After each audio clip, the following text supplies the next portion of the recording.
Hey guys, so today I am going to be doing a video about my unpopular opinions according to Goodreads, and I saw Murphy Napier do this video last week and I just loved hers. It was so interesting seeing what her opinions were compared to Goodreads ratings. So yeah, I'll link her video of this down below in her channel so you can check that out because I think you'll really enjoy hers as well. But I just thought it was a super fun idea and I'm curious to know after watching hers what my unpopular opinions are. So what I'm going to do is look on my Goodreads and see which books I gave 5-star ratings that have a low rating overall and which books I gave like 1 or 2 stars that have a higher rating than I would expect. So I'm really interested to find out. So I'm just going to go into my read books and I'm just going to sort them by rating. So I think I'm going to start with my low ratings first, and so then we can end on a positive note with the higher ratings. So we've got my rating and then the average rating. So I'm gonna talk about, I guess, everything that has like, well, I was gonna say over a 3.5, but that's most of these, which is interesting. So Yes Please is Amy Poehler's autobiography. I really didn't enjoy it. I think 1 star is probably a bit harsh. I think it was just really not for me because I'm not particularly interested in her, but I didn't think it was like very well written or anything. It was like all over the place. So I'm, yeah, surprised that it has a 3.81, but I guess the people who have read it were actually interested in Amy Poehler. We Were Liars, I hated. I just thought everyone in that book was horrible, and it's one of those like mystery kind of thriller books where everyone's so horrible I didn't really care what had happened in the end. So I know that people love that book, so I'm not surprised by that 3.85. Save Me Kurt Cobain was another book that I just thought was really bad. I can't even with that book. I think I have a review of it. You can probably find it on my channel if you're interested. It was like quite a long time ago that I read it. 50 Shades, again, I'm not surprised that that has over a 3.5 because I know people are crazy about 50 Shades. It just wasn't for me. The Mist by Stephen King. I'm just not a big Stephen King fan. The Mist is basically about a whole lot of fog that comes over a town and it's kind of killing people sort of. So a guy and his son are trapped in a supermarket, and the thing that got me with that book where I was like, right, I'm giving it 1 star, I don't care, I hate this book, was the fact that this guy and his son had been in the supermarket for like 1 day. They were trapped there, they couldn't get home. They'd been there for literally 1 day, and yeah, the world's kind of ending, but like, you've been there for 1 day, give it some time to work out what's going on. And the guy, you know, even though his son is also trapped in the supermarket, the guy ends up like having an affair with some random woman, even though he's got a wife at home that he literally just left, you know, 5 minutes ago. I couldn't stand that book, so 3.9 just seems a bit too high. Boy, Tales of Childhood by Roald Dahl is like Roald Dahl's autobiography kind of short stories, and they were just a bit dull for me. I just really didn't care. I really like Roald Dahl's children's literature, but I've tried to read some of his adult works and then this autobiographical thing, and it's just, no, I'd just rather read his children's literature. I think his children's lit is way better. Night Film was one that I've read recently and really didn't like. I know people love that, but just wasn't for me. I thought it was a really average like crime thriller novel. James Joyce was another one I read really recently. That book, it's a classic. I kind of understand the literary merit, but man, that book is boring. Ooh, Shatter Me by Tahira Mafi has a really high rating, like a 4 is pretty good. For me that was a 2 star. I just didn't like the crossings out in the text and the fact that the main protagonist slightly has feelings for the bad guy. Man, I've given quite a lot of books 2 stars over the years. Oblivion by Jennifer L. Armentrout, that is a blimmin' high rating, 4.42. For a really average like spin-off book. It's basically the first book in the Lux series, but from Damon's perspective instead of from Kat's perspective.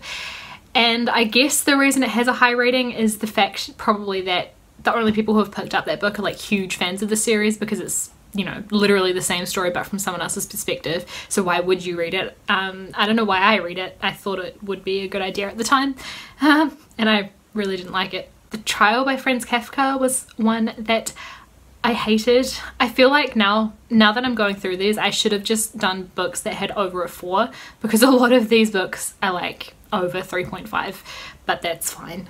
The Trial by Franz Kafka is like satire, and I just don't like satire. The Geek Feminist Revolution is like, It sounds like a book about feminism, but it's actually just Cameron Hurley's like collection of essays about experiences that she's been through, and not a lot of them are actually to do with feminism. So it just wasn't what I was expecting. I didn't love it. I don't understand why it's got such a high rating, really. The Wrath in the Dawn by Renee Ahdieh. If you want to go find my review of that, which is really old, you can, but I really didn't like that book. I can understand why other people do, but basically there were two main things that bothered me about it. One was the writing style. It's like too over the top and like fluffy for my liking, like too many picturesque metaphors. Yeah, I like imagery and things like that to be more subtle. And the other thing that I didn't like about it was the fact that the main character, she goes and becomes the bride, I think, of a prince guy who has like killed all of his previous wives, and she goes there to try and get revenge basically, and instead she falls in love with him, and it just doesn't make sense to me. Gone Girl by Gillian Flynn is one that of course a lot of people love. I just really didn't like that book.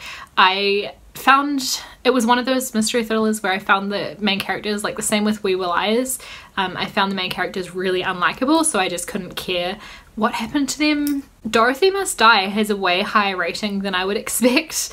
I really didn't think that book was very good. It was just alright, like it was a very basic spin on The Wizard of Oz, and the story just bored me to death, to be honest. I can't believe that I've given Quidditch Through the Ages 2 stars. That seems not right. I'm pretty sure I meant to give that a 3-star, so I'm just gonna change that. The School for Good and Evil is one that I read relatively recently. There's a review on my channel if you want to watch it, but I just didn't like that book an awful lot. Yeah. Lola and the Boy Next Door, I hated that book. Again, a very unlikable protagonist. Pale Fire by Vladimir Nabokov I had to read for uni, and I gave it 2 stars. I like hate read that book, but then I read it a couple more times because I was studying it, and I think I would bump up my rating. I'm not going to do it because I did like hate reading it, but it's written in a really interesting way. It's written as a poem with a commentary, and there's a story kind of within both.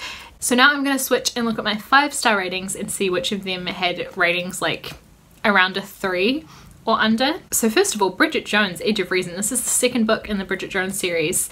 There is a movie based off this second book as well, and that, I mean, it's not a low rating, but it's lower than I would expect because Bridget Jones is pretty great. Otherwise, my 5-star ratings are like matching up pretty well to what other people think. Here's another Bridget Jones, Mad About the Boy. This is the sequel that was written actually before Bridget Jones's Baby came out, and I really liked this book, and I feel like the low rating is because of the death of one of the characters, and everyone like hated that, but I think it was necessary for the story, because if that character had been alive then there would kind of be no story going on.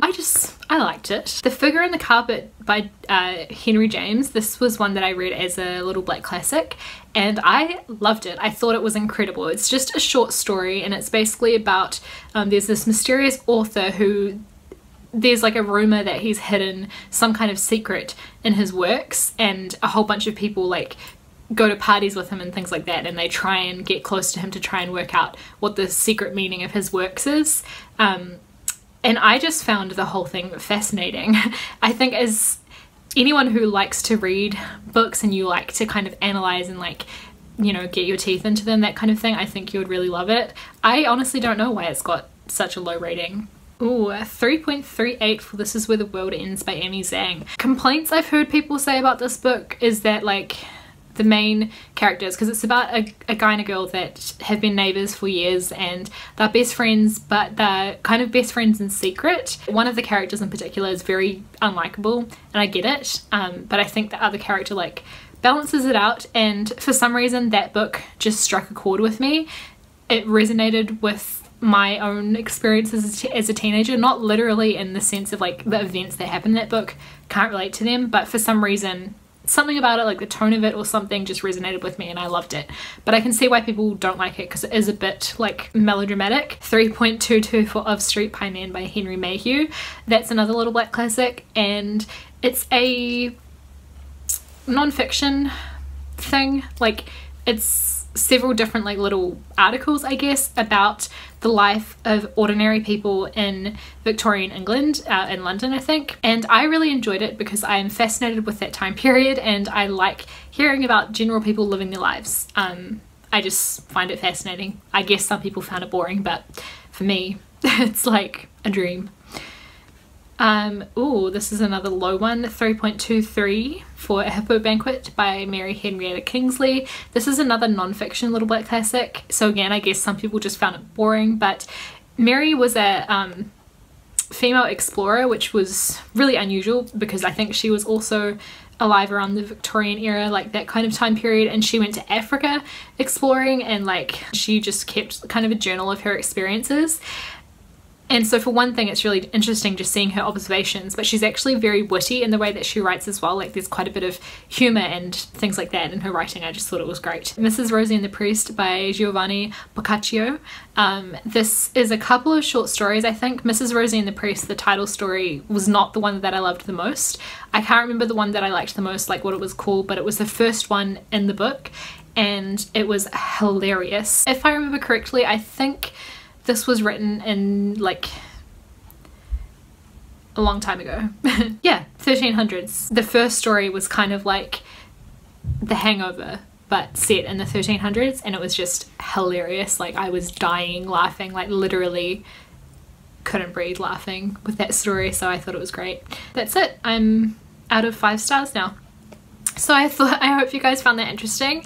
If you have a different opinion to me as well on any of these books that I've mentioned, or if you agree with me, let me know in the comments down below. And yeah, that's what I love about books, is that people take different things away from them, and it entirely depends on like all of your previous experiences and just what you like and don't like, and probably your state of mind at the time that you read the book and all kinds of things. Like it depends on so much. And I've been thinking a lot lately about what kind of books I actually love to read. Because I love to read outside of my comfort zone. I think that's great, but at the same time I've started to think like maybe I should focus in on books that I know are my thing more, you know what I mean? Like, yeah, I don't know. Let me know what you think of that, like whether you prefer to read within like your kind of box of like this is what I love, or do you like to read outside of your comfort zone? Because I feel like I read outside of my comfort zone more these days than I read within my comfort zone, and I think that's a result of like being on BookTube and stuff. You're exposed to a lot more and it makes you want to try new things and stuff. But yeah, interesting. So thank you guys for watching this, and I'll see you with another video in a couple days. Bye.